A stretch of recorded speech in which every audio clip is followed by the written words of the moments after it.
A todos, meu nome é Frederico Rodrigues da Cunha, eu sou coordenador do Comitê Tributário e Empresarial do IBF Paraná. Gostaria, em nome do IBF, novamente de agradecer a doutora Vanessa pela presença nessa noite. A Vanessa Canado, ela é mestre e doutora em Direito pela PUC São Paulo. Atualmente, ela ocupa o cargo de assessora especial do Ministério da Economia, trabalha diretamente com o ministro Paulo Guedes, e é hoje a referência do governo federal na temática de reforma tributária. E hoje, nosso painel de debates sobre a reforma tributária também vai contar com a presença de membros do nosso comitê. Então, apresentando aqui os membros, Augusto Flores. O Augusto, ele é vice-presidente de Tax do Grupo Volvo no Brasil. O Adler Martins, ele é sócio da PwC Brasil. E também estamos contando com a presença do Gustavo Visinelli. O Gustavo, ele é diretor tributário do Grupo Boticário.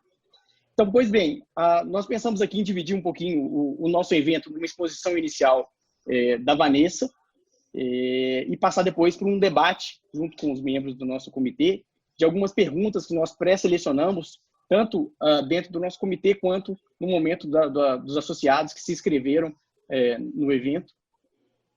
Vanessa, eu vou te passar a palavra, então, para fazer essa breve explanação aí de uns 10 a 15 minutos, para falar um pouquinho sobre esse projeto de reforma tributária que vem sendo apresentado pelo governo, né? Foi apresentada hoje a primeira etapa, principalmente voltada à tributação sobre o consumo, pensando aí em um tributo sobre o valor agregado, que é a CBS, em substituição ao PIS e COFINS. Falar também um pouquinho, Vanessa, sobre a extinção de vários benefícios fiscais, né, que também estão dentro dessa primeira fase, como reintegra, reporto, dentre outros. E também comentar um pouquinho para nossos associados qual que é o plano do governo federal para substituir, então, esses incentivos, né? Então, seria ali arrecadar e atuar diretamente nesses setores que anteriormente tinham esses incentivos fiscais, né? E também comentar um pouquinho sobre as próximas fases aí do projeto de reforma tributária do governo, tá bom? Muito obrigado novamente, Vanessa. Obrigada, Frederico, pela apresentação. Hadler, Gustavo, Augusto, obrigada aí pelo convite. Acho que o Cláudio acho que ainda está com a gente aqui. Bom, eu vou realmente não me estender nessa primeira exposição, porque acho que o mais importante é tentar entender as dúvidas de vocês, né? Então, só vou dar uma informação mais contextual. O governo federal já tinha esse projeto de reforma de unificação do PIS e da COFINS já há muito tempo, né? Desde governos anteriores, não é nem do último governo, de governos anteriores, e que de fato já previa algumas questões centrais que permaneceram: cálculo por fora, um conceito de crédito mais ligado ao crédito financeiro, mas ainda muitas discussões sobre regime cumulativo, regime não cumulativo, como é que ficaria o lucro presumido, quem manteria benefício fiscal e etc. Né? Ainda tinha muita discussão a ser feita, né? E aí, por razões que a gente desconhece completamente, essa reforma não foi enviada. E aí, coincidentemente, a gente teve o Congresso discutindo muito a reforma da tributação do consumo nesses últimos 2 anos, e esse novo governo, então, num acordo com o Congresso, acabou aproveitando esse projeto anterior de PIS/COFINS, mas remodelando para que ele fosse aderente a esse modelo do IBS, que é um modelo de IVA mais moderno, em relação ao modelo híbrido que era a reforma do PIS/COFINS, né? Eu acho que as principais distinções, digamos assim, do projeto de unificação do PIS/COFINS para a CBS, em termos de alinhamento com o Congresso, é a restrição da base, né? A base de cálculo passa a ser apenas o faturamento, né? A receita bruta, ou seja, operações com bens e serviços em sentido amplo, né? Não inclui mais receitas financeiras, ou receitas não operacionais, que era uma discussão que contaminava não só o fato gerador, né? Era muito difícil entender o conceito de receita, mas também tinha reflexos na dificuldade de delimitar o conceito de crédito, né? Porque tudo que contribuía para a receita, e aí ficava parecido com o imposto de renda, enfim. Era um desenho que misturava imposto de renda com o imposto sobre faturamento, que é um imposto mais parecido com o imposto sobre consumo, né? Então, acho que a grande A primeira grande diferença é essa, é uma restrição, um desenho, a lógica da tributação do consumo mediante a técnica do valor adicionado, né, que é implementada via crédito financeiro sem restrições. E, por outro lado, a extinção, eu não chamaria nem de benefícios fiscais, mas de muitos regimes especiais, que são esses REs que você mencionou, né? REPs, RECAP, REID, eu nem sei de cor todos eles, que na verdade existiam por conta de distorções da legislação anterior que foram eliminadas, né? Então, os regimes especiais, na maioria dos casos, tornaram-se, na verdade, desnecessários, não é que foram eliminados, não eram renúncias fiscais, né? Eram formas de operacionalizar o sistema de débito e crédito imperfeito que a gente tinha. Agora, outros benefícios fiscais, sim, né? Foram eliminados diversos... O principal subsídio que foi eliminado diz respeito ao crédito de 9,25, quando você adquiria de empresas do Simples e do lucro presumido, isso era uma espécie de subvenção que fazia muita diferença, mas além de outros N tratamentos diferenciados que faziam com que a nossa a base fosse menor, embora a alíquota já fosse relativamente alta, né? Saiu no Valor Econômico há umas 2 semanas a relação dos benefícios fiscais que foram extintos, né? Foram 67 bilhões, mas mesmo assim ainda restaram aqueles de natureza constitucional, especialmente Zona Franca de Manaus e o Simples, que ainda somam, junto com alguns outros, incluindo a cesta básica, 55 bilhões. Né? A razão da extinção desses incentivos, primeiro, fazer um tributo de base mais ampla, para que a alíquota pudesse ser também um pouco mais baixa, né? Onde todos pagam menos, e em conjunto com uma avaliação mais qualitativa do benefício, né? Ou seja, independente do valor, se aquele benefício, se aquela renúncia fiscal se justificava, ou seja, trazia retorno direto para a sociedade, né? Então, a gente fez uma avaliação criteriosa de diversos deles, já tinham muitas avaliações prontas ali que uma equipe do Tesouro veio fazendo de uns anos para cá. E a ideia foi sempre fazer uma tributação mais homogênea, que desse menos dúvida, que gerasse menos contencioso e que, com isso, todos pagassem um pouco menos, independentemente do benefício para o seu setor. Então, incentivos estatais, digamos assim, podem ser feitos de outras formas, não só pelo sistema tributário, que foi uma lógica que perdurou por muitos anos e que resultou nesse sistema que a gente conhece, bastante complexo e bastante bélico, porque é interpretado pelo fisco de um modo e pelo contribuinte de outro, né? Então, acho que, falando um pouquinho dos pontos que você tocou, acho que essa é a lógica geral da CBS, que segue o modelo do IBS, que é o IVA, hoje está sendo discutido no Congresso, e que pode ser ou um primeiro passo, ou pode ser acoplável a um IVA nacional, ambas as hipóteses são compatíveis. Então, acho que como introdução é isso. Obrigado pela explanação, Vanessa. Acredito que foi bem pertinente, abordou ali os temas que havíamos imaginado. E em relação aqui às perguntas, Vanessa, a gente dividiu um pouquinho aqui nas caixinhas. Primeiramente, as perguntas mais macro. Estamos aqui dentro do Instituto de Finanças, então a nossa ideia talvez ter algumas perguntas mais macro e depois entrar, por exemplo, no case da CBS mesmo e nas próximas etapas. Então, em relação às perguntas macro, a primeira aqui, que eu vou até contar com a ajuda do Augusto como debatedor, é como que o governo, a gente sabe hoje que as obrigações acessórias, né, tomam um tempo muito relevante das empresas, isso gera um custo Brasil de apuração dos tributos muito alto, e como que o governo federal está vendo a questão das obrigações acessórias.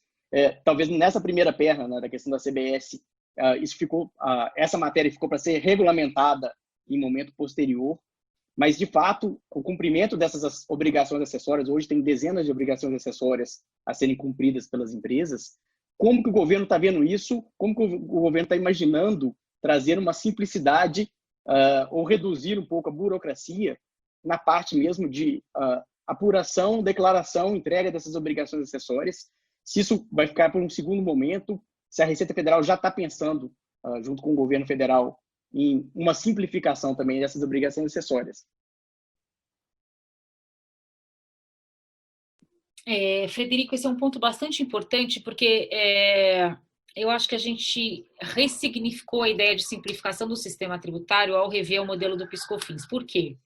Porque a gente descobriu que a principal raiz da complexidade do sistema tributário, que por sua vez refletia nas obrigações acessórias, era exatamente um desenho sem um referencial, sem um racional econômico por detrás, né? Não só no caso do PIS/COFINS, eu acho que em todos os tributos, exceto talvez no ISS, a gente tenha bastante essa falta de lógica, esses puxadinhos que vão gerando, na verdade, a necessidade de controle, né? Então, toda vez que você cria um regime especial, uma alíquota diferente, um benefício, um incentivo, uma suspensão, um diferimento, crédito presumido, você precisa passar a controlar, porque não é homogêneo, e aí as obrigações acessórias vão ficando cada vez mais inchadas, cada vez mais campos para serem preenchidos, né?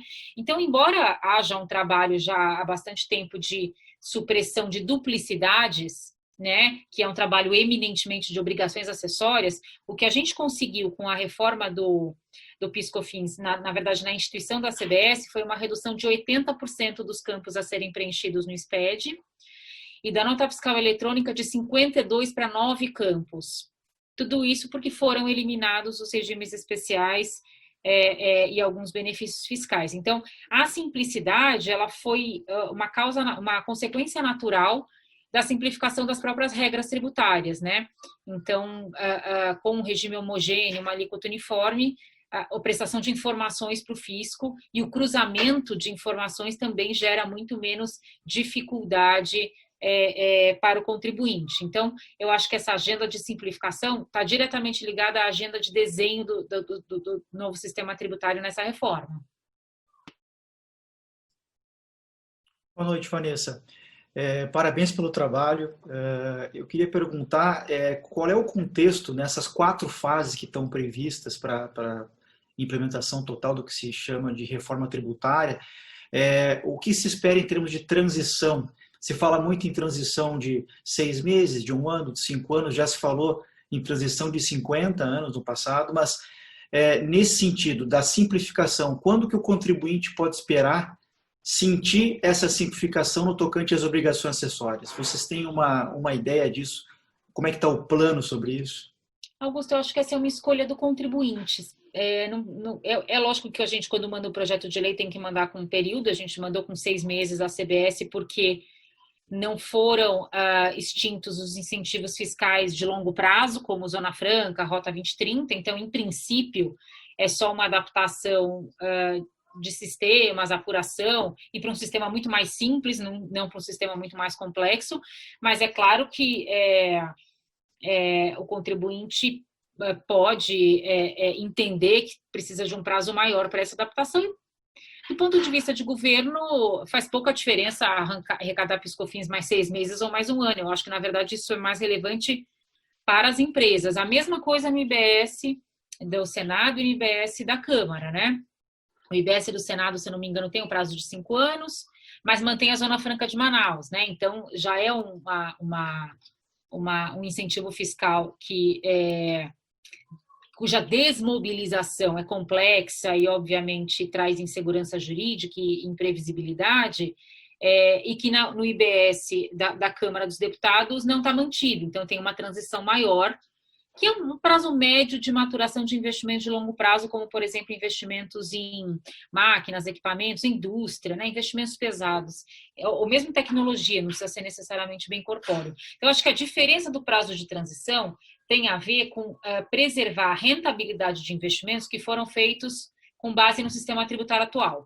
Então, guerra fiscal de ICMS, Zona Franca de Manaus, Sudam, Sudene, Rota 2030, enfim, todos esses investimentos que foram feitos no D0, né, para serem amadurecidos e colhidos, digamos assim, num prazo mais longo, precisam ser respeitados. Agora, por outro lado, você tem um prazo maior de duplicidade, né? No caso do IBS. No caso da CBS, não. Dá para extinguir e conviver com a CBS, porque são tributos muito parecidos, diferente do caso do ICMS, do IVA nacional, que substitui realmente todos os tributos. A gente tem que conviver um pouco com os dois sistemas. Mas acho que essa é uma discussão válida.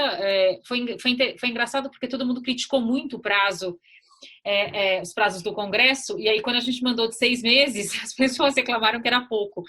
Então eu achei importante porque as pessoas começam a perceber os prós e contras dos prazos curtos e dos prazos longos, né?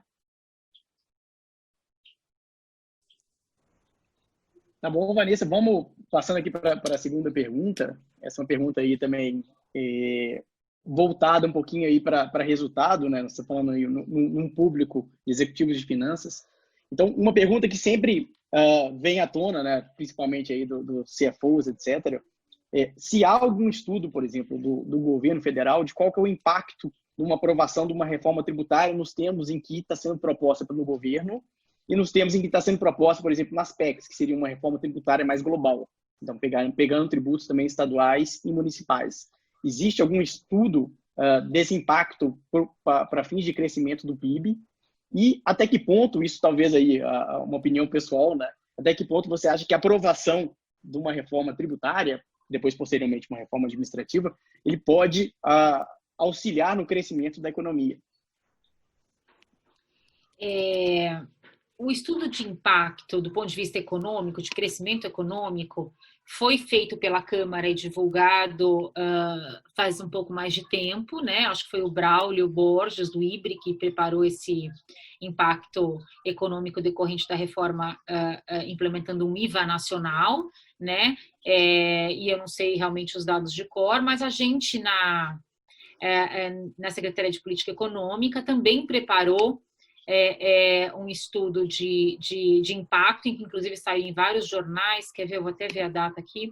Foi no dia 30 de julho, né? Saiu um estudo mostrando que só em razão da uniformidade de alíquota, né? De acabar com essas diferenças de alíquota e de reduzir esses custos de conformidade que eu conversei com vocês, a gente teria uma previsão de geração de renda de até R$345 por ano para cada brasileiro, né? Além da previsão, 345 seria o teto, né?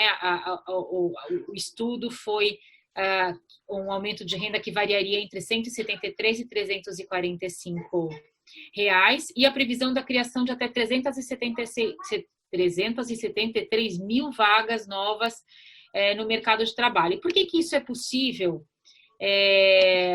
Com a CBS também seria possível no IVA nacional. Porque, na verdade, hoje as empresas se organizam não de forma a produzir, não de forma a produzir mais produtos com menos recursos, né? Então, você aumenta a qualidade, fica mais competitivo e torna o seu processo produtivo mais eficiente. Na verdade, hoje a gente sabe que as empresas se organizam para pagar menos impostos, né? Então, isso faz com que, do ponto de vista econômico, você perca a produtividade, né? Então, a gente sempre tem a referência do trabalhador americano como o ideal de produtividade. Se eu não me engano, a última avaliação a gente estava com 1:4, né? Ou seja, o que um trabalhador americano produzia, precisava de 4 trabalhadores brasileiros para produzir. E isso tem relação com a forma como as empresas alocam capital e trabalho, né? E isso hoje a gente sabe que, especialmente por causa dos incentivos fiscais, essa alocação é feita de forma imperfeita, economicamente falando, para aproveitar benefícios fiscais. Então, essa baixa produtividade em razão dessa alocação imperfeita de capital e trabalho faz com que... Só um minutinho. Para de fazer... Desculpa. Faz com que a gente tenha um crescimento do PIB potencial menor. Então, o inverso também é verdadeiro. Vanessa. Obrigado, Vanessa. O Gustavo acho que vai falar um pouquinho também. Deixa eu complementar. Boa noite a todos. Boa noite, Vanessa. É uma satisfação reencontrá-la e te parabenizar especialmente pelo trabalho da Receita, mas também pelo trabalho que você desenvolveu no CECIF lá e que foi o grande embrião da PEC 45. Continuando sobre essa questão da melhoria no ambiente de negócio no Brasil, na verdade, acho que se a gente pode resumir os anseios do setor empresarial em relação à reforma, a gente tem um tripé aqui, né? O primeiro você já falou, que é um pouco da simplificação. O segundo era uma expectativa de redução da carga tributária, que a gente já tem uma mensagem muito clara do governo que não consegue fazer isso nesse momento. e a gente teria que aguardar aí uma reforma administrativa mais ampla para que isso pudesse acontecer no futuro. E o terceiro é justamente o que o Frederico falou da expectativa de aumento de PIB e que as empresas possam melhorar e ter um ambiente de negócios menos focado em temas tributários e mais competitivos de inovação e de qualidade dos seus próprios produtos. A minha dúvida só é, a partir do momento que o governo apresenta essas propostas de forma fatiada, isso não pode atrapalhar, de certa forma, a reforma ampla? E essa, sim, eu acho que não tem... Acho que as pessoas têm dúvida de que não trariam esse crescimento e a melhoria do ambiente de trabalho, de negócio. A gente não corre o risco da gente entrar novamente numa ciranda de adaptações que vão ter que ser feitas à medida que cada PL venha a ser apresentado? Olha, Gustavo, bom, obrigada pelas suas palavras iniciais. Me perdoa por estar virada, embora eu estivesse ouvindo aqui, meu filho aqui em casa essa hora já está complicado. Eu acho que não, porque elas vão na mesma direção. Eu acho que se a gente tivesse mantido um PIS/COFINS que misturava a renda com consumo, que tinha aquela dúvida sobre o conceito de receita, que tinha aquela dúvida sobre o conceito de crédito. Enfim, eu acho que se a gente tivesse mantido um PIS/COFINS sem carga de IVA, você tem razão. Acho que a gente se adaptaria para um modelo de CBS que depois correria o risco de ser incorporado e precisar de um novo modelo para o IVA nacional.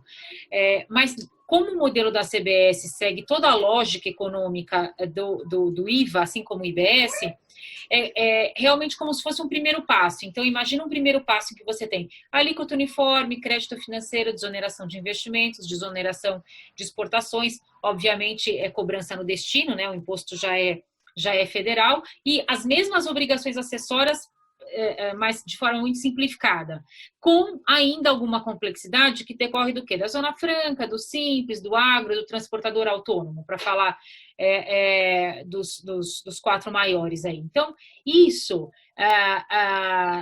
na verdade, passa a ser discutido no contexto da reforma ampla. E aí você vai ter mais que tirar complexidade do que mudar de lógica o sistema de adaptação dos tributos. Por outro lado, a gente sabe o quão complexa é aprovar uma reforma ampla, lógico que a gente acha ótimo, a gente acredita, a gente está ajudando, né? Conversando com estados, municípios e com todas as empresas sobre os benefícios de um IVA, mas o governo federal precisava dar esse primeiro passo para trazer a discussão para um patamar mais relevante, porque a gente sabe que sem a participação do executivo seria muito difícil a gente estar com esse tema tão em voga, e também para tentar dar um primeiro passo na ausência, eventualmente, de um consenso sobre a reforma ampla. Então, eu acho até que é uma coisa... É como se fosse um primeiro passo para as pessoas se acostumarem ao que é um IVA, criarem uma relação de confiança com esse novo sistema, para depois, eventualmente, verem ou se sentirem mais confortáveis para migrar para um IVA nacional. Obrigado. Vanessa, agora passando um pouquinho aqui para a temática da CBS, né? Então, é uma contribuição sobre operações com bens e serviços, né? E ela está vindo para substituir, basicamente, 5 contribuições, mas o PIS, né? O PIS sobre a folha, PIS sobre a receita, PIS importação e a COFINS importação. Talvez a principal controvérsia, vamos chamar assim, em relação à CBS, e que está sendo amplamente discutida na mídia, até no Valor Econômico hoje, uma notícia do pessoal da educação e da saúde se mostrando contra a reforma tributária, seria em relação à alíquota adotada pelo governo de 12%, né, a alíquota flat, praticamente para todos os setores, com exceção ali das instituições financeiras, seguradoras e algumas outras setores que ficaram ali em 5,8%. Principalmente, talvez uma possível aumento de carga tributária para os prestadores de serviço ao migrarem hoje, talvez, uma alíquota de 3,65% do PIS/COFINS cumulativo para, então, uma alíquota de 12% não cumulativa, mas sabendo aí das limitações dos prestadores de serviço quanto ao crédito. Inclusive, foi uma pergunta que já veio até no bate-papo aqui. Então, eu queria ouvir de você. Eu sei que você tem falado desse assunto em várias lives, eu acho que é importante. Os motivos pelos quais o governo adotou, então, essa alíquota de 12%. E também, já emendando uma segunda pergunta, que possivelmente poderá haver, então, a CBS ser acoplada com o ICMS e o ISS para criar aí um IVA nacional, né, o IBS. E esse IBS, com as estimativas atuais, ele pode chegar a quase 30%, porque a gente já está partindo de 12% com a CBS. Teria alguma coisa em torno de 14% a 15% de ICMS, mais 2% a 3% ali, podendo chegar a 4% do ISS. Então, pode chegar a 30%, o que seria talvez o maior IVA do mundo. Então, eu queria ouvir, a gente sabe que a tributação sobre o consumo no Brasil ela sempre foi alta, mas eu queria até te ouvir um pouquinho, Vanessa, que de fato talvez a maior controvérsia aqui envolvendo a CBS, tanto em relação à adoção da alíquota, quanto qual que seria uma alíquota final aí desse IBS, somando o ICMS e o ISS. Bom, vamos lá. Acho que essas duas dão conta dos meus minutos finais aqui, mas sem dúvida alguma talvez sejam os pontos mais importantes, né? Que é esse acoplamento, né? Que está gerando muitas dúvidas e qual vai ser a alíquota final do IBS, e a questão da alíquota de 12% de eventuais tratamentos diferenciados, né? Sem dúvida, acho que são os dois temas mais importantes. A alíquota de 12%, ela foi determinada de acordo com o novo desenho da CBS, que, por um lado, ampliou a base, porque revogou muitos incentivos fiscais, mas, por outro lado, reduziu a base quando retirou, por exemplo, as receitas financeiras, aquela discussão sobre a tributação de dividendos das holdings, enfim, quando restringiu a base à receita bruta, quando outorgou o crédito financeiro e quando permitiu o cálculo por fora. Então, esses três itens que dizem respeito ao desenho da CBS são os itens que, do ponto de vista de desenho da legislação, influenciaram no cálculo da alíquota. De outro lado, alguns regimes especiais mantidos fizeram com que a alíquota se elevasse. Então, se a gente tivesse um tributo de base ampla, como o que está sendo discutido na Câmara dos Deputados, que é o IBS, a alíquota seria menor de 12%, seria aquela alíquota parecida com o que tem sido divulgado, de 10%, aí varia muito, né? Mas entre 10% e 11%. Né? Então, quando você mantém a Zona Franca, o crédito presumido para o agro, o crédito presumido para o transportador autônomo e o Simples Nacional, especialmente, você acaba reduzindo a base e, portanto, a sua alíquota para arrecadar a mesma coisa acaba aumentando. Então, foi esse o cálculo, e é por isso que eu não posso transportar automaticamente esse 12% para o IBS, dando mais de 30%, porque o IBS é um tributo muito mais limpo do que a CBS, que ainda é um tributo com as suas rachaduras, ainda que não tenha tantas, como você mesma mencionou, que são isenções, por exemplo, para saúde e educação, que também não estão previstas na PEC 45. Eu vi a matéria do setor hoje no Valor Econômico, mas eu estou tendo várias audiências com o setor de saúde e educação, e eles estão preparando alguns estudos para a gente poder tentar entender esse impacto, porque como o sistema tributário atual é muito complexo, é muito difícil saber como as coisas vão ficar depois da reforma, né? E aí esses impactos variam muito. Então, como essa é uma narrativa constante, a gente está tentando entender no Ministério, com alguns estudos econômicos, efetivamente esse impacto e qual é o real problema, e se esse problema tem que ser, na verdade, combatido através do sistema tributário ou de outras soluções. Eu vou te dar um exemplo. O SUS repassa um valor menor do que os hospitais talvez devessem receber por conta dos atendimentos públicos.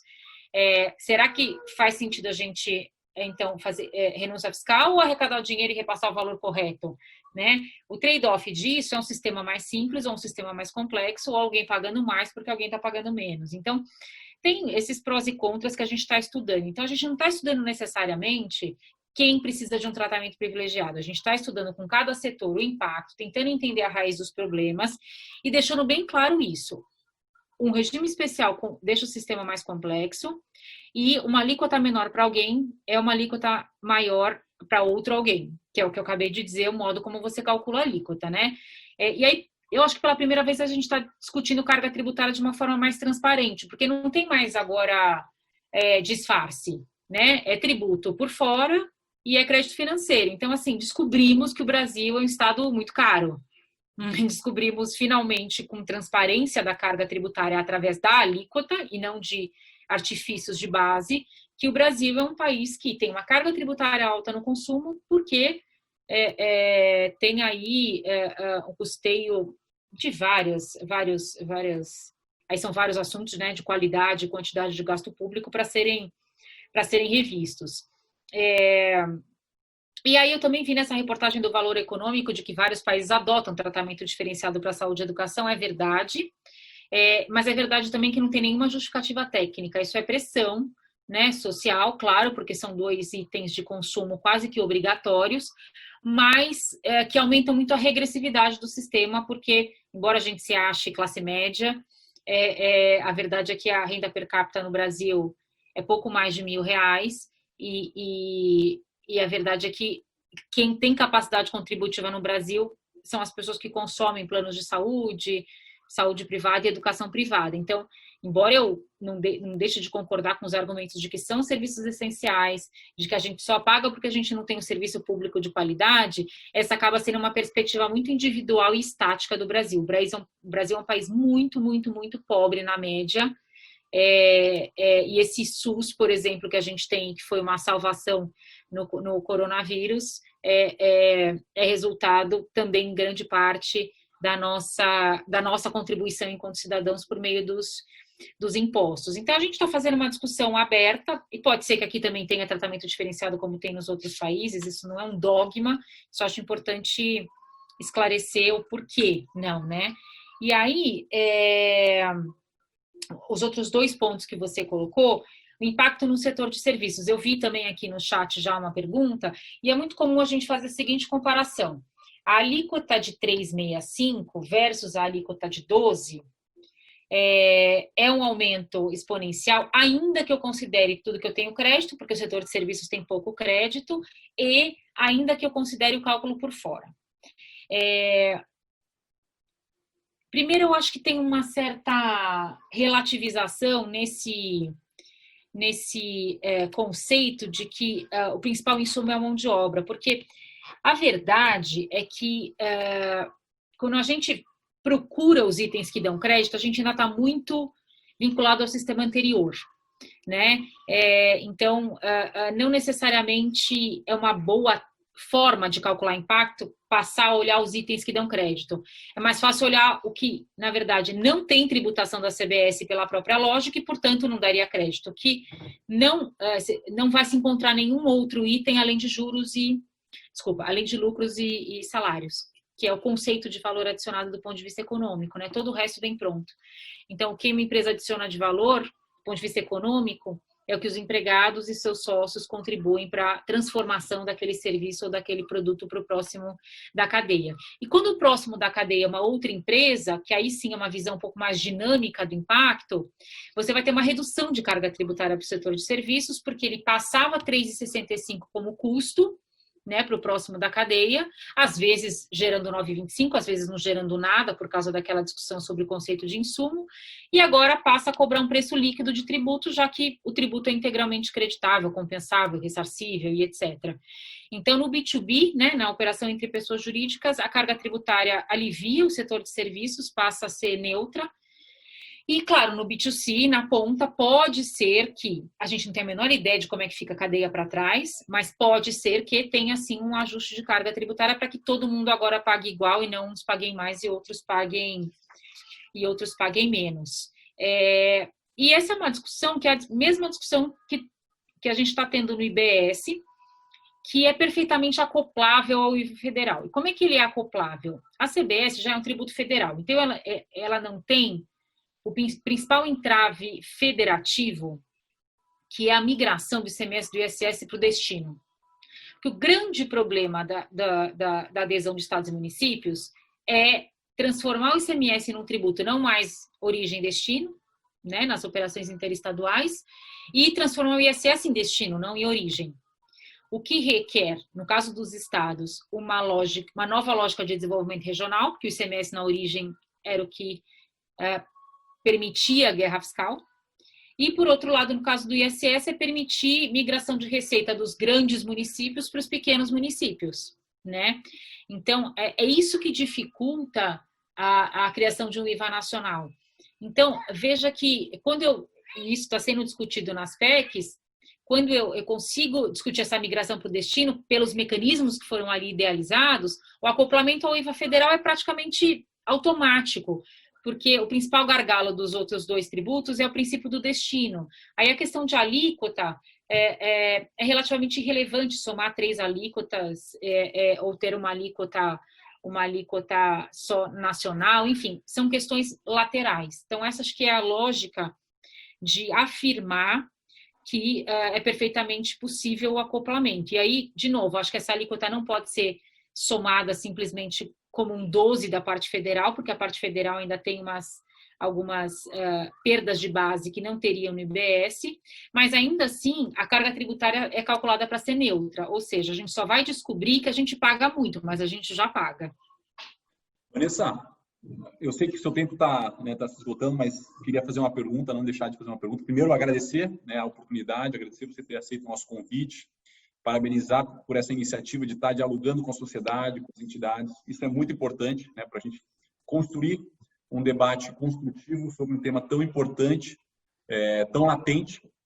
E, claro, agora com a pandemia, com os gastos excepcionais, para a gente atender a essas necessidades tão latentes que a gente tem nesse momento, a reforma tributária é cada vez mais relevante. Então, um tema que acho que os nossos associados se perguntam, ok, quando que a gente vai ver a reforma tributária talvez efetivamente concretizada, mesmo que seja alguma parte, por exemplo, a gente sabe, tem os impostos de renda, tem o princípio da anuidade, a gente está chegando no final do ano, qual a expectativa do governo, do executivo, para de fato alguma conversão em lei, ou do CBS, ou eventualmente da apresentação até da segunda, terceira e quarta fase do projeto da reforma tributária? Hadler, o combinado entre Congresso e Executivo é que as propostas sejam votadas de forma concomitante, as PECs e a CBS, de modo que o IVA nacional já faça a transição com a CBS e não com o PiscoFins. Então, do ponto de vista de tramitação, depende um pouco de quando o Congresso vai estar pronto para pautar as PECs, que se discute entre setembro e outubro.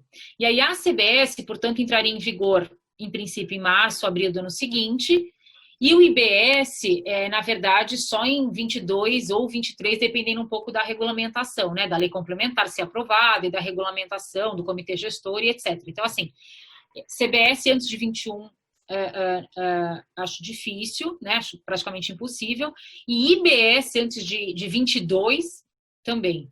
Então, acho que a gente está falando numa mudança aqui do IVA federal para 2021 e do IBS no mínimo 2022, se não 2023.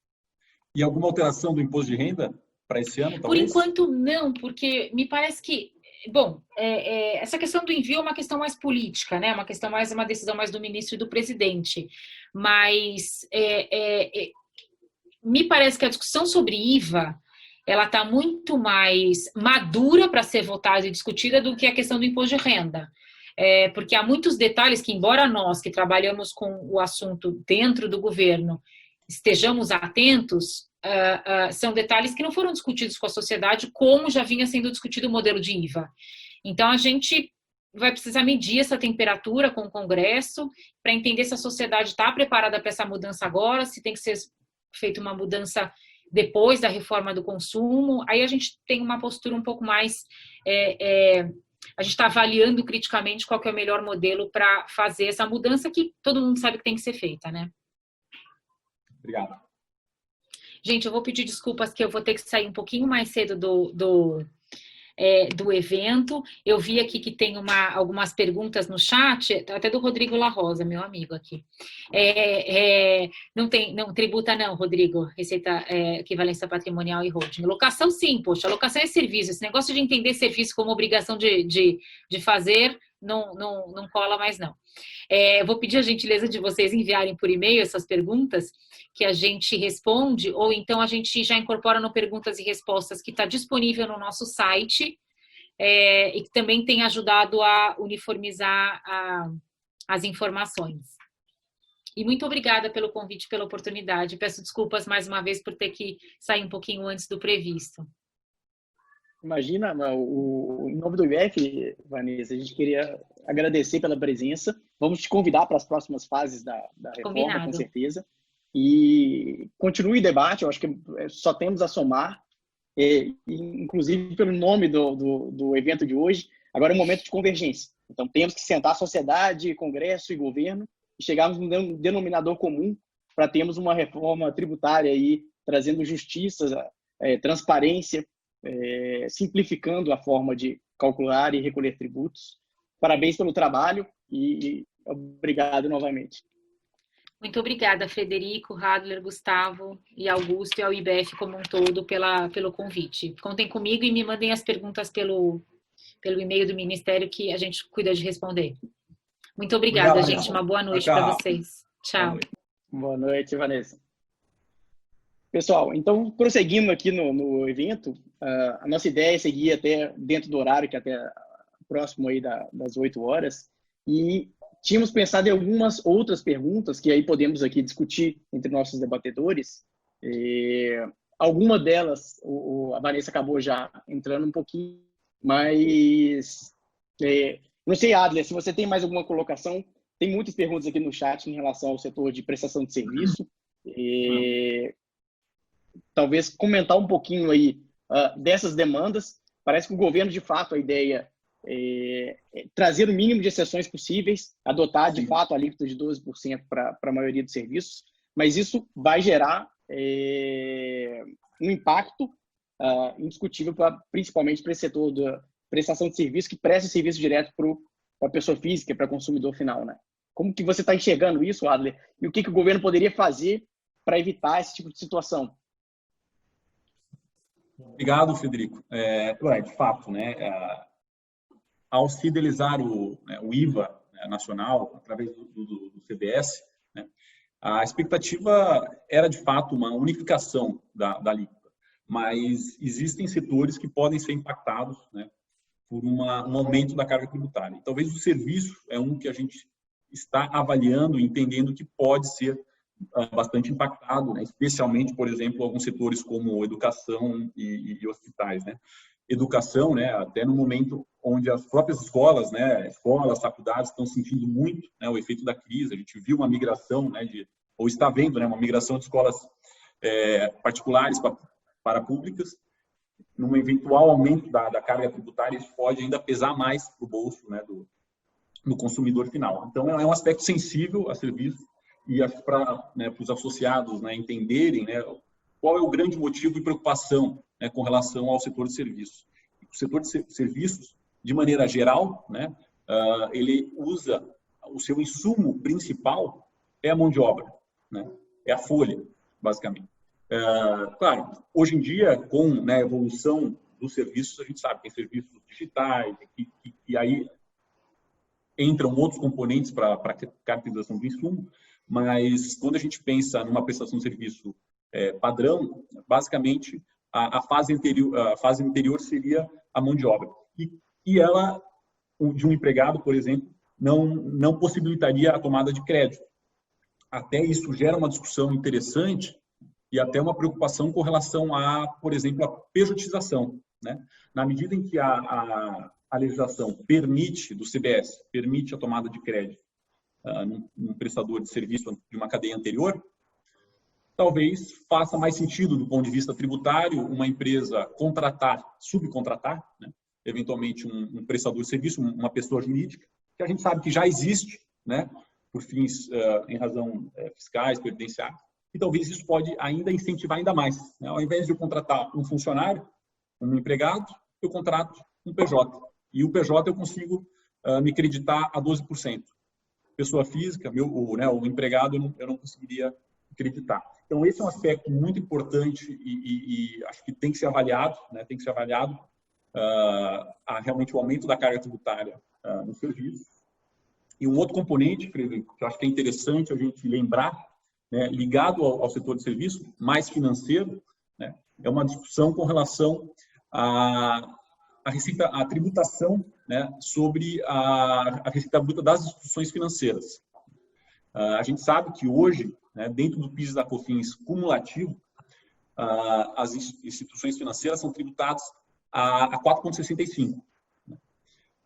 A CBS, ela eleva a tributação de 4,65 para 5,8, né, e sem a possibilidade de crédito. Então, ela traz um regime diferenciado, basicamente, para as instituições financeiras, e até gerou-se um questionamento no sentido, por que uma empresa prestadora de serviço normal seria 12 e instituições financeiras seria 5,8, por exemplo. Haveria aí um benefício, né, para as instituições financeiras e afins, mas aí, na nossa avaliação, né, entendo que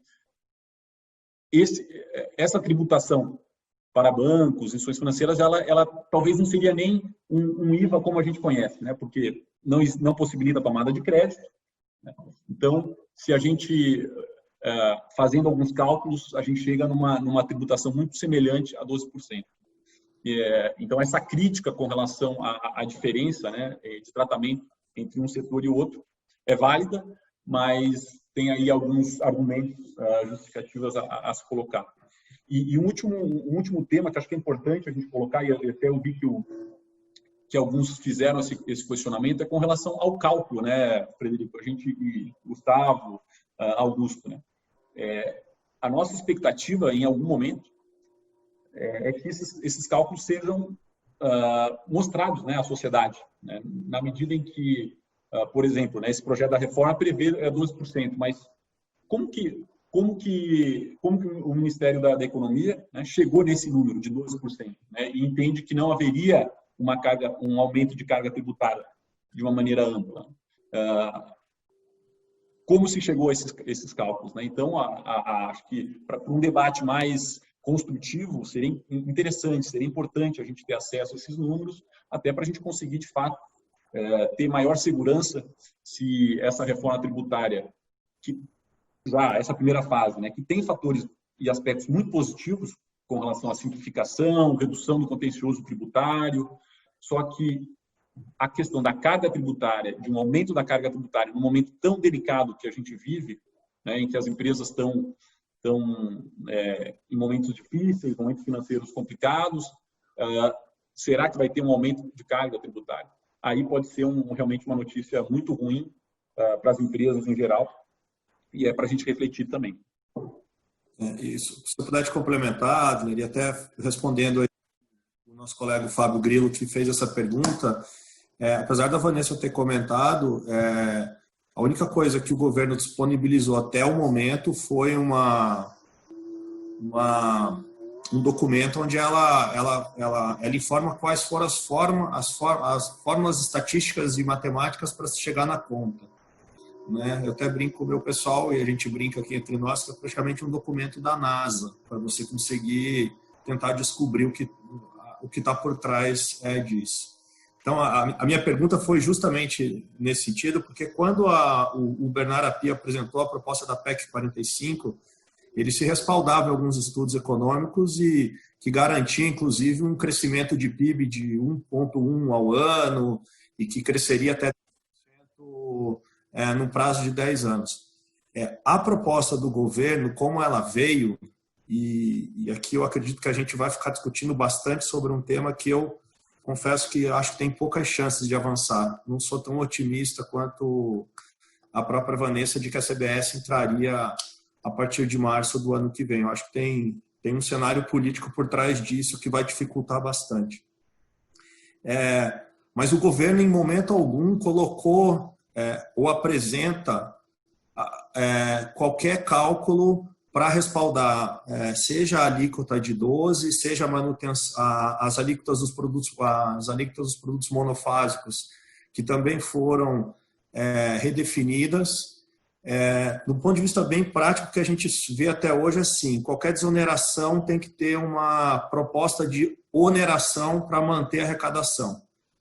E aí eu só gostaria de resgatar com vocês que essa proposta da CBS, ela não é uma proposta de governo, ela é uma proposta da Receita Federal e que foi criada lá em 2016 ou 2015 pelo então ministro Joaquim Levy, e que só veio ganhando novos contornos. Eu acho que, tentando enxergar o copo meio cheio, né, com relação ao... Eu acho que ele veio fomentar a discussão, eu acho que ele veio trazer talvez um pouco de uma situação talvez que fez com que os próprios parlamentares começassem a rever, a acelerar um pouco da reforma. Mas muito do que a gente vai discutir até de termos técnicos, e aí tem alguém que fez uma pergunta, vocês acham que o contencioso vai diminuir com a CBS? Se o projeto for aprovado hoje, da forma como ele está, eu não tenho dúvida que as discussões serão quase que as mesmas que a gente tem hoje de PIS e COFINS. Base de cálculo, critério de creditamento, a questão do documento hábil não está claro ainda. Eu acho que o governo ele tentou colocar uma proposta simples para que houvesse um debate pela sociedade e, eventualmente, a discussão agora dos setores para apresentar emendas e que isso pudesse ser, talvez, a grande legislação infraconstitucional para respaldar a PEC, que aí sim teria uma característica um pouco mais geral e aí sim de reforma ampla. Tá bom, acho que ótimas ponderações, Gustavo. Aqui tem até algumas perguntas no chat também do agronegócio, que diversos insumos hoje, atualmente, são alíquota zero, passarão a sofrer uma tributação de 12%. Outros questionamentos, por exemplo, livros, que hoje a tributação é alíquota zero também, passarão a sofrer a tributação. Me parece que a proposta do governo, de fato, foi um projeto mais sucinto, com menos exceções possíveis, e trazer, então, essa discussão agora para a sociedade.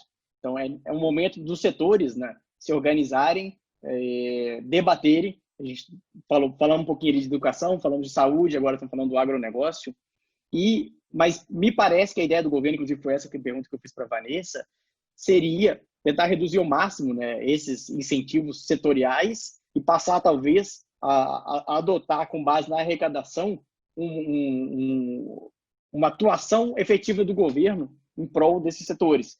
Mas ainda não sabemos de que forma, né? Até a pergunta aqui, existe algum plano de contrapartida, né?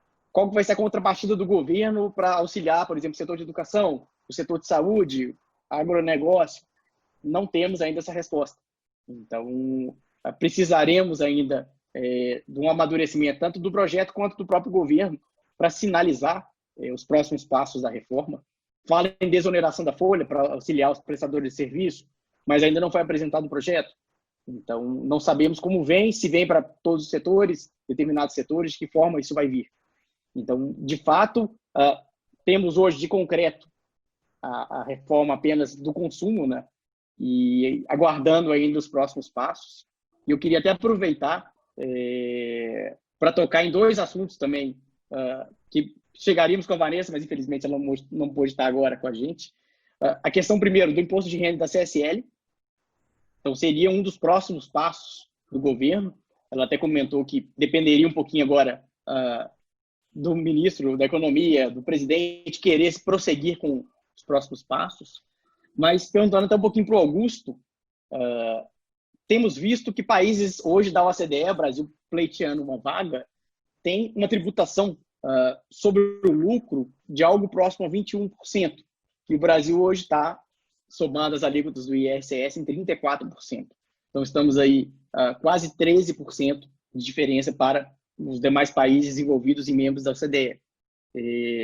A ideia, parece que do governo, seria uma redução dessa alíquota do IR e da CS e, ao mesmo tempo, uma tributação de algumas bases que hoje não são tributáveis, como, por exemplo, a questão dos dividendos, né? Algumas alterações no lucro presumido.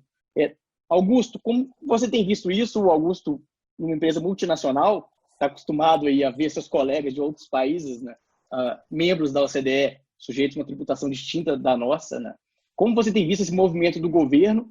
Você acredita que o governo, de fato, vai dar esse passo de reduzir a alíquota do IR e da CS, mas, ao mesmo tempo, tentar uma tributação sobre dividendos? Como que você enxerga essa questão?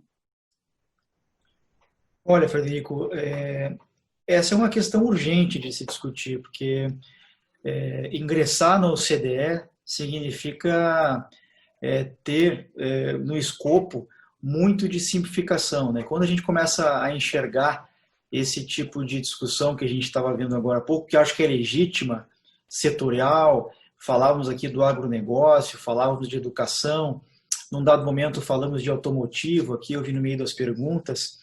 Eu acho que a discussão ela tem que ir para além disso, né? Subir o nível, porque a gente está aqui no meio de uma reforma. Se a gente, como das outras vezes, começar a discutir que eu perco, eu ganho, a gente não vai conseguir avançar e vamos continuar mais alguns anos reclamando por simplificação. A simplificação traz esse custo.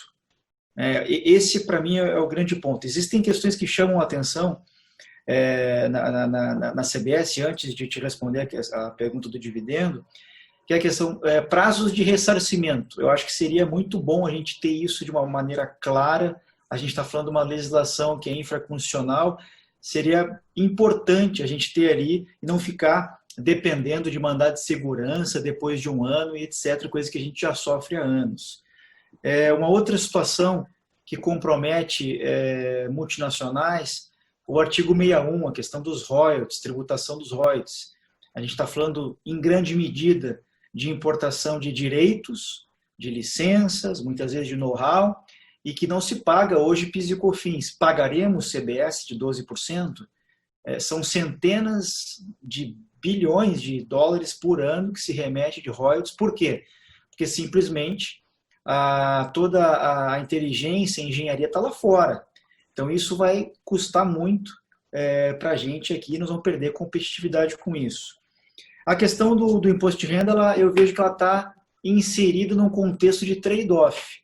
Quer dizer, eu tributo dividendos, como de resto toda a comunidade OCDE tributa. Hoje, no mundo, só Estônia e Brasil não tributam dividendos. Então, faz sentido a tributação de dividendos quando a gente olha pela janela, parece fazer sentido, mas ela tem que vir, sim, acompanhada de uma redução da alíquota de imposto de renda. Se isso vai ser 20%, 21%, 22%, é a equação. A gente estava falando aqui agora há pouco de setores também, né? É uma equação de segundo, de terceiro, de quinto grau. O Gustavo falou de uma equação da NASA, é mais ou menos isso. Uma coisa é certa, o contribuinte não vive mais com aquela ilusão da redução da carga, mas a gente quer muito a simplificação, e a simplificação vai trazer esse custo.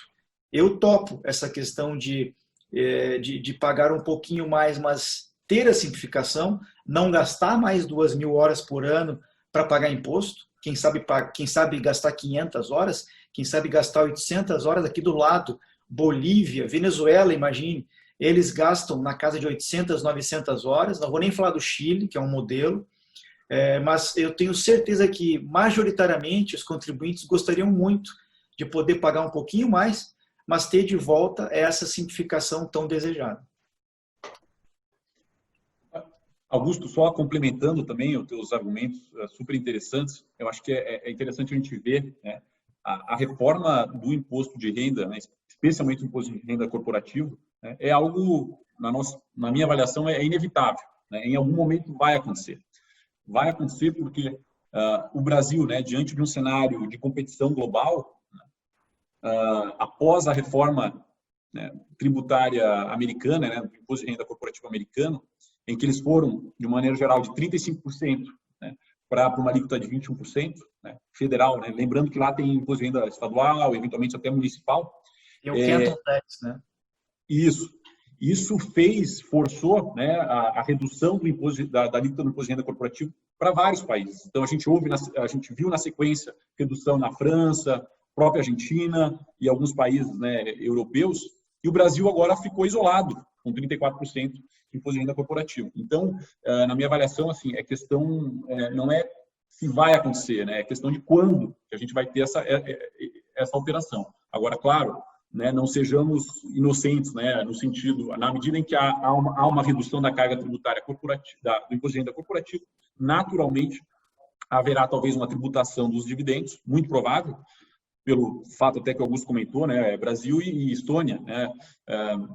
Então, na medida em que a gente entra na OCDE, a perspectiva é de tributação de dividendos. E tem um aspecto interessante, né, que eu acho que essa é uma discussão que a gente poderia ter mais nesse momento, ainda mais avaliando a CBS, e talvez eu não vejo a gente discutindo muito isso, é com relação à tributação de fato do consumo, né? A gente sabe que um dos pontos que salta aos olhos, né, quando a gente analisa o sistema tributário brasileiro, é a alta carga tributária sobre o consumo, né?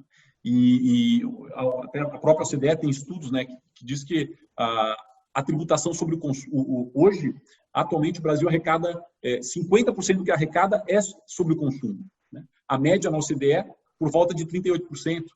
Então, a gente sabe, né, as consequências aí nefastas, né, da tributação sobre o consumo, onde essencialmente isso limita, né, o nosso potencial de crescimento, limita o nosso potencial de consumo, e a tributação sobre o consumo acaba afetando todos, né, de uma maneira... o custo tributário é o mesmo, só que para cada um, e dependendo do poder aquisitivo, o efeito é muito mais elevado, né, numa pessoa, talvez, que tenha uma renda menor, quando comparado a uma renda maior. Então, essa mudança, né, de uma tributação do consumo para a renda, que a gente sabe que em muitos países desenvolvidos a gente vê, né, uma carga tributária maior sobre a renda e patrimônio e uma carga tributária menor sobre o consumo. Então, a gente talvez esperaria essa discussão aí com mais força no Brasil. Talvez, né, nas próximas fases da reforma seja apresentada alguma coisa nesse sentido, mas acho um tema bem interessante para a gente debater, para a gente avaliar e trazer também o Brasil, né, para uma tributação mais semelhante ao que acontece em países desenvolvidos. Mas, para além disso, Adler, a gente não pode esquecer também que estamos numa discussão com relação ao preço de transferência, com a própria OCDE. Inclusive, o contribuinte brasileiro sendo convidado a opinar, a responder um questionário sobre Safe Harbor, sobre APA e etc. Eu acho que não apenas porque a gente está entrando ou querendo entrar num clubinho que já preconiza a simplificação, né? Mas também se falar no imposto da pessoa física. Ou seja, por que não discutir um número maior de brackets? A gente tem 3 níveis de tributação à pessoa física, quando a gente vê países que tem 10, 15, 20 níveis de tributação de 2% a 3% até 40%. Então, esse tipo de discussão rumo à progressividade é o que a gente precisa endereçar nesse momento, a partir dessas 4 etapas que o governo está propondo. Acho que foram ótimas as ponderações, de fato. Me parece que o governo federal está querendo simplificar, sim, mas não está querendo mudar a própria sistemática atual. Então, assim, a tributação do consumo continuar alta, como um pouco, até pelo que a Vanessa comentou, talvez de uma forma mais simplificada, né? Não, e é uma das críticas, né, principalmente pelos operadores da área, que não está havendo uma discussão mais ampla em relação a uma alteração estrutural. Poderíamos reduzir um pouco a tributação sobre o consumo para trocar por uma tributação sobre propriedade, por exemplo, e outras formas, né? Então, de fato, é uma reflexão mais ampla, mas talvez precisaria de um amadurecimento do nosso país. Então, talvez seria, num segundo momento, né, simplificando agora, num primeiro momento, e num segundo momento, depois, seria mais uma questão de equilibrar as alíquotas, equilibrar a forma de tributação. Então, de fato, é uma reflexão super pertinente, mas me parece ainda que precisaríamos amadurecer primeiro, dando esse primeiro passo de simplificação, para depois podemos ali homenagear princípios como a capacidade contributiva, que muitas vezes a tributação sobre o consumo ignora a capacidade contributiva. Às vezes os mais pobres são mais afetados, né? E isso poderia ser equilibrado posteriormente com a redução da tributação sobre o consumo e aumento da tributação sobre, por exemplo, propriedade. Outro ponto polêmico também da proposta do governo, ainda não divulgada pelo governo de forma oficial, é a ideia de desonerar, então, a folha de salários e talvez substituir, então, a arrecadação ali sobre a folha de salários, para poder tentar gerar mais empregos, por um tributo sobre movimentação financeira. Então, muitas pessoas têm chamado de a volta da CPMF. O ministro Paulo Guedes, várias vezes, em várias entrevistas, tem falado que não é a CPMF, a CPMF não está voltando, mas a ideia seria de tributar de alguma forma a movimentação financeira. Não se sabe ainda se é toda e qualquer movimentação financeira ou só movimentação financeira atrelada a vendas, por exemplo, em plataformas digitais, etc. Eu queria que o Gustavo Bisinelli comentasse aqui um pouquinho sobre essa questão, o que ele acha desse tema. Bom, a questão do imposto sobre movimentação financeira já derrubou o principal assessor do ministro da Economia no início do governo e agora quase derrubou o próprio ministro, né? Acho que a gente tem que se ater bastante a esses aspectos políticos também. É uma medida que resgata uma contribuição, o imposto foi cobrado lá atrás e que não é bem visto pela população. O presidente da Câmara já disse que, enquanto for o presidente da Câmara, esse assunto não entra em pauta na Câmara, então poucas chances. E aí a gente tem que enxergar um pouquinho também o cenário político, porque a intenção do atual presidente da Câmara, Rodrigo Maia, é fazer o seu sucessor, então a gente deve ter uma linha muito parecida. É uma proposta que, do ponto de vista político, tem um preço alto a se pagar, se isso for implementado. Agora, enxergando um pouquinho pelo lado do ponto de vista técnico, né? Já existem alguns setores que são bastante favoráveis a essa formatação de tributação, porque aí sim ela atingiria uma base ampla de contribuintes, né? Por outro lado, a gente voltaria a tratar de problemas como regressividade, como a questão de como ficaria a questão da bancarização, né? Eu tenho alguns colegas que falam assim, vamos voltar a ficar assinando cheque nas costas do cheque para ficar passando cheque 20, 25 vezes para não ficar pagando eventual tributação sobre esse tipo de movimentação. Aqui é um exercício meio que de futurologia, né? Porque sequer o governo apresentou essa proposta, né? Mas ainda que alguns argumentos sejam no sentido de que ele viria só para as transações de comércio eletrônico, está muito claro para todos que a intenção seria abarcar aí praticamente todas as transações financeiras. De novo, eu volto que a primeira manifestação que eu fiz, né? O governo desonera por um lado e precisa compensar por outro. Para mim, isso não acaba complicando bastante um dos pilares da reforma tributária, que eventualmente, a gente ter uma tributária menor. Para mim, dos 3 pontos, por enquanto, a gente tem um foco muito, muito grande na simplificação. Eu entendo bastante os argumentos do Augusto, porque eu acho que essa simplificação, talvez, perante os outros países, pode vir a nos favorecer, mas na prática do dia a dia e numa transição, a gente teria grandes problemas. E aí, dentro disso, eu queria só fazer um comentário, que acho que tem um pouquinho a ver com isso, e no chat alguém fez uma pergunta, um comentário, foi o Darlan aqui, né? Que o governo acredita muito que a mão invisível vai atuar na reforma tributária e, eventualmente, um setor que for onerado, lá na ponta, o contribuinte, que é o consumidor final, vai pagar menos num outro tipo de produto, e isso vai fazer com que os preços se ajustem. Eu não sou economista, mas acho que um pouquinho de experiência do dia a dia acho que dificilmente hoje setores que seriam desonerados puxariam seus preços para baixo para compensar qualquer efeito de carga tributária menor. A gente está passando um momento, e aí enxergando o curto prazo, né?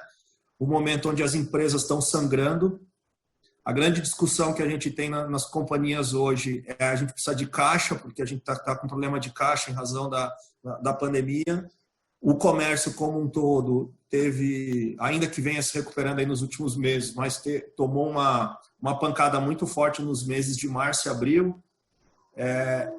E isso só reflete um momento de cenário econômico negativo, que a gente sabe que no Brasil a cada 3 ou 4 anos ele se repete. Então, a cada 3 ou 4 anos isso vai acontecer de novo. Eu não consigo acreditar que essa mão invisível da economia consiga compensar essa relativização de preços. Federico, só gostaria de comentar um pouquinho também sobre a questão da CPMF, né, do Tributo sobre Movimentação Financeira. Acho que é importante a gente, né, discutir isso no sentido, do ponto de vista de arrecadação, né, do ponto de vista tributário, ele é um tributo muito fácil, muito fácil de arrecadar, né? Então, assim, ele tem alguns aspectos positivos que por isso que chama atenção, e acho que por isso que entra governo, sai governo, né? Todos querem eventualmente instituir algum tributo sobre a movimentação financeira, porque, novamente, ele é muito fácil de arrecadar, você não depende, né, do próprio contribuinte de calcular, né, ou declarar aquele tributo, e é uma arrecadação, ele acaba abocanhando toda a movimentação financeira da economia. Então, por isso que ele vira e mexe, volta à mesa, né? Só que, claro, como o próprio Gustavo comentou, acho que do ponto de vista político, ele é extremamente desgastado, né? A própria imprensa, e isso acaba afetando desde do empresário até a dona de casa que vai lá e vai pagar aquele tributo, vai ver, né, aquele pagamento daquele imposto. Então, acho que do ponto de vista político, acho que tem muita pouca chance de prosperar, né? Agora, eu acho que um aspecto muito importante também e que deve ser discutido com bastante cuidado aí nas próximas fases é realmente com relação à tributação sobre a folha, né? Eu acho que no momento, e até pegando o gancho que o Gustavo colocou, né, no momento em que as empresas estão, né, sofrendo, né, com um ambiente econômico muito complicado, eu acho que faria sentido, dentro dessa reforma, um alívio, né, da tributação sobre a folha, né? A gente tem dados, né, que traz que a tributação sobre a folha no Brasil é por volta de 27%. Os países da OCDE, isso fica próximo de 15%. Então, novamente, a diferença é alta quando a gente compara com países aí mais desenvolvidos, e isso essencialmente tira a competitividade, né, das empresas brasileiras e onera demais a contratação. E no momento onde o desemprego acaba subindo, aí acho que está por volta, né, de 13%, a gente precisa de gatilhos que incentivem, né, a geração de emprego. Então, talvez, né, de fato, uma mudança na tributação sobre a folha, né, desonerando, de certa maneira, a folha, acho que tem o poder aí de aquecer a economia, né, e fazer com que contratar não seja tão caro assim, né? Ou, eventualmente, acho que o Augusto trouxe esse dado e é bem interessante, né? Quando a gente compara com outros países, irmãos aqui próximos, né? Por exemplo, o Paraguai, né?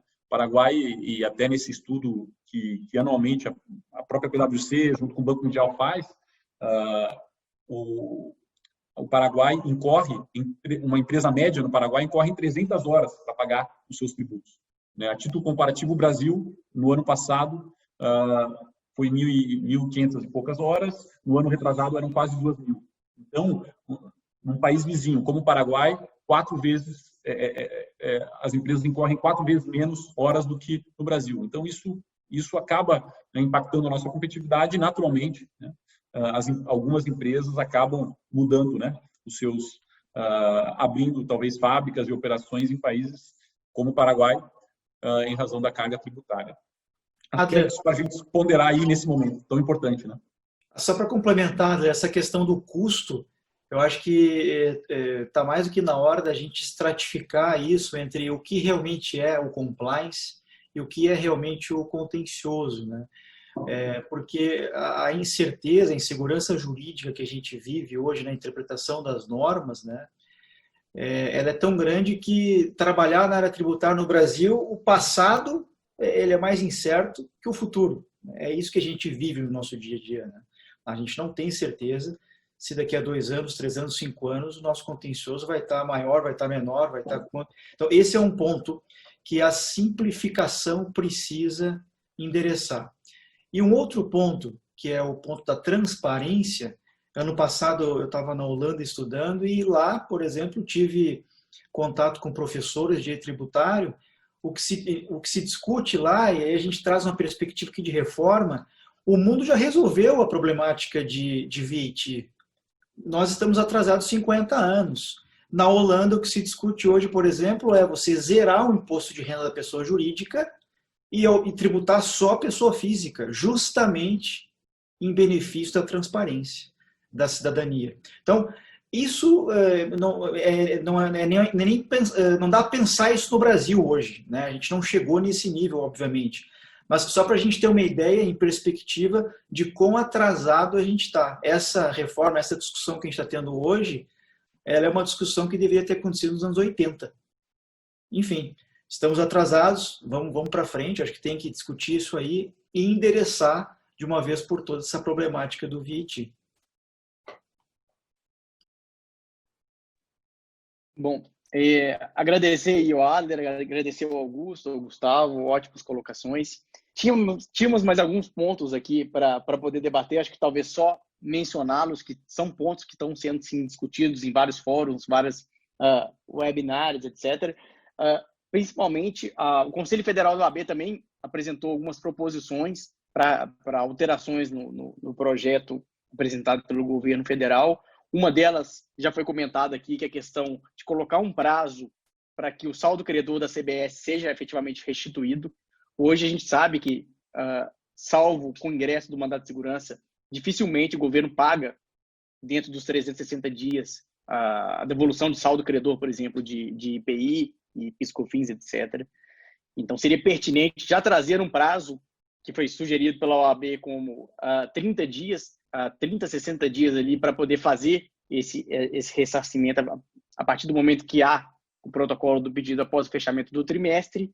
A OAB também mencionou trazer uma cláusula de responsabilidade da CBS. Então, ou seja, o adquirente seria legalmente responsável pelo custo, pelo pagamento da CBS. Aqui o receio seria que está havendo aí uma alteração tributária, vários contratos já foram celebrados sobre a égide do nosso sistema tributário atual e como que ficaria então o ônus? Me parece que, e o governo sustenta isso, o adquirente ficaria com esse ônus, o adquirente, o tomador de serviço, etc. Mas não há legalmente uma previsão de que ocorra isso. Então, sem que haja uma previsão expressa nesse sentido, ficaria um pouco uma discussão ainda entre as partes. E para evitar isso, até a OAB foi um dos pleitos que a OAB protocolou, pedindo, então, talvez trouxesse uma previsão expressa nesse sentido. E, por fim, também, uma das sugestões da OAB apresentada, a questão da inadimplência. Então, como que ficaria a inadimplência? Então, hoje, ao emitir a fatura, haveria tributação pela CBS, havendo a inadimplência, então não havendo esse recebimento da Receita, alguma forma de poder excluir, então, esse valor da base da CBS, e se num futuro próximo, ou em algum futuro, fosse recebido esse valor, traria, então, esse valor à tributação ali pela CBS. São algumas colocações trazidas pela OAB. E mais um ponto também que eu até queria trazer para debate final. Um dos pontos controversos em relação à CBS é a responsabilização das plataformas. Então, caso as partes não recolham a CBS, as plataformas hoje de comércio eletrônico estão sendo responsabilizadas por esse recolhimento.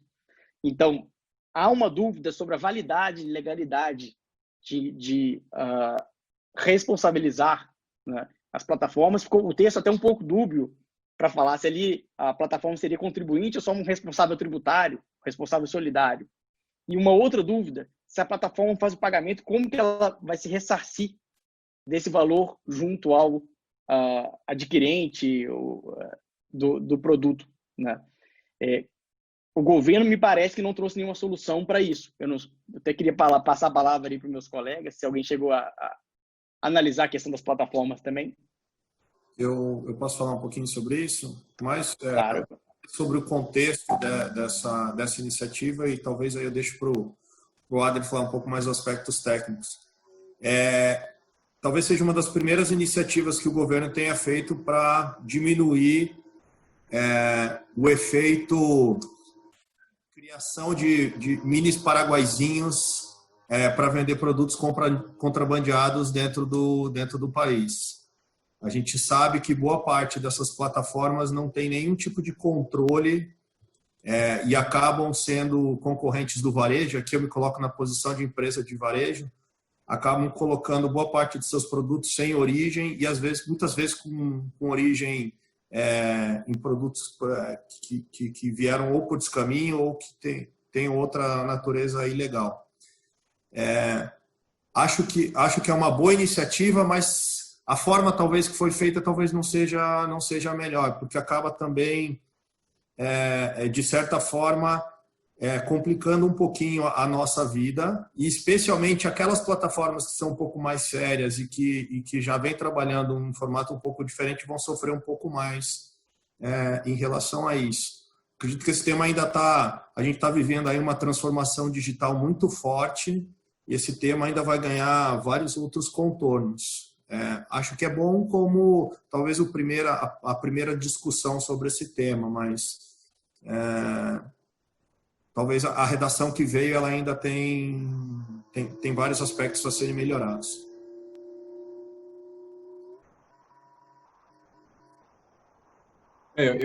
Gustavo, acho que só também contribuindo, acho que é o direito, né, ou a legislação indo atrás da economia real, do que está acontecendo com a economia, né? Então, na medida em que novas formas, né, de comercializar, novas plataformas de vender, né, surgem, aí a legislação precisa ir atrás para trazer esse fato, né, também para fins tributários, né? Então, eu acho que de fato, eu concordo com o Gustavo. Acho que foi um avanço, né? Foi um avanço nesse tema. Acho que está trazendo para a discussão. As plataformas digitais, de fato, elas acabavam, ou em muitos casos, e eu diria realmente talvez até na maioria, quando a gente olha em termos de, elas acabam fugindo da tributação, né? A gente vê muito aí, né, plataformas digitais em redes sociais, né, Facebook, Instagram. E é muito fácil você criar uma plataforma digital, então, e aí acaba sendo realmente um campo aberto aí para importação, talvez sem muita origem e não tributando, né? Então, no final, acaba isso prejudicando a arrecadação. Então, acho que é um aspecto interessante para discutir, mas precisa ser melhor entendido, né, como é que operacionalmente isso vai se dar.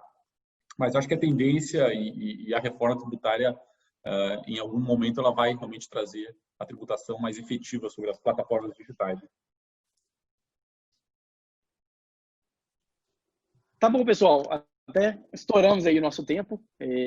Gostaria de agradecer a todos os participantes. A Vanessa agora já não está mais presente, mas vamos reiterar o agradecimento. Agradecer aos membros do Comitê Tributário aqui presentes. Agradecer também aos membros do Comitê, o Geraldo e a Luciana, que hoje não estão presentes no nosso debate.